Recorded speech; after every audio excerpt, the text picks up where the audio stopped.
Welcome to Innovation Inside the Box, where we talk about how you can be a more creative person using structured, systematic methods. And it doesn't matter where you're starting from on the creativity scale. Now, these methods, if you've been listening to this podcast or you've been reading my other works online or my books, you know that you can apply these structured methods to boost your individual creative output. But guess what? There's another side to this that I want to share with you, and that is that creativity can also happen in a collaborative context, working with others. And so I like to say that innovation is a team sport. Groups produce better results than that lone genius, working by themselves. I see it all the time. And so, what this means for you in practice is that you can be a more creative person by helping others be creative too. I call it the golden rule of creativity. And so, let me share with you some things that you can do to increase this sense of a collaborative environment, working with others, how to get others to share in that creative load. It's going to make you better. And the key to get others to see others as willing to help you is this: it's all about your reputation.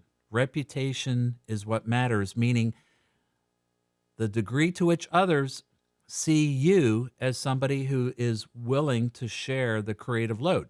In other words, to help them be creative as well.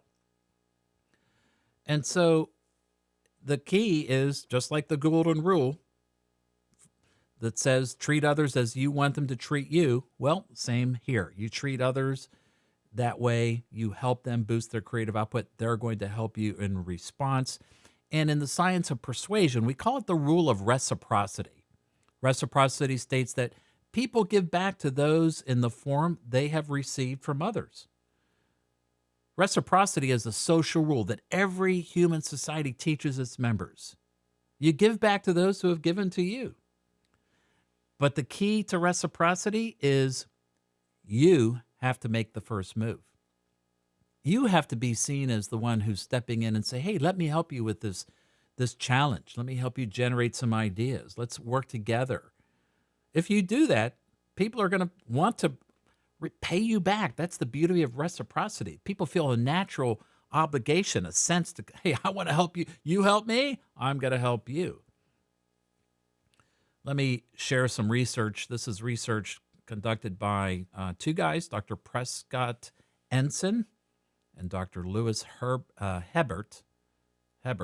They investigated this phenomena by surveying more than 200 pharmaceutical scientists working in an R&D operations in 63 different companies in Canada and the US. And what they found is they found that the technical workers these technical workers often hold critical information, and they hold it privately because they're not willing to share it with others. But what motivates them to share with others is when they see the other person as likely to give back to them.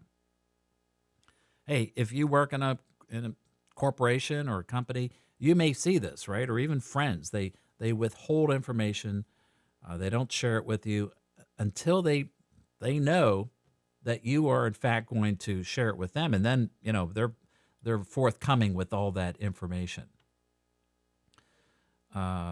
You want to be seen as somebody with a well-deserved reputation for giving back to others, and that's what happened in this study. Here are their key findings. This is kind of interesting. Past behavior by individual scientists and the groups they belong to influences whether knowledge is shared. Okay, so if you have skin in the game with a particular group, that's going to help you. Longer duration of interaction positively influence the flow of information. That makes sense. The longer you're together with a colleague, the more likely you are to share. Individuals who were already obliged to another person were less likely to be helped by that person than someone who is less obligated, not obligated, or owed a favor. Okay. So, what this means for you is this: if you work in a company and you want to be more innovative with your group, go ahead and spend time with them, build that relationship, that day to day interaction with them. Uh, what is true is that colleagues that work together that have different skill sets and have a motivation to share those skill sets and insights are going to be more successful. This is such an important lesson. I try to teach this to my students all the time. How can they boost their creative output? Practice reciprocity. The key is you've got to make the first move. And by that, I mean share critical information with others. Even if they haven't given anything back to you yet, you want to make sure that the information you give to others is meaningful. And especially if you can customize it to that specific individual, that's even better. So let's use an example. Let's say you're at work and you run across an article online that you know a colleague, a friend, somebody is going to uh, really benefit from, a friendly colleague is going to benefit from. And so you could, just copy the link, shoot it over to them.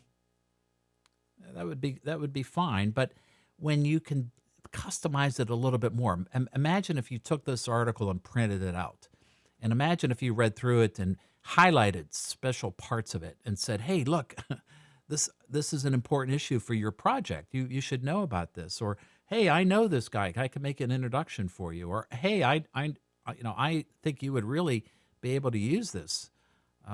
If you go to that extra extent, boy, it really amps up the effect of reciprocity.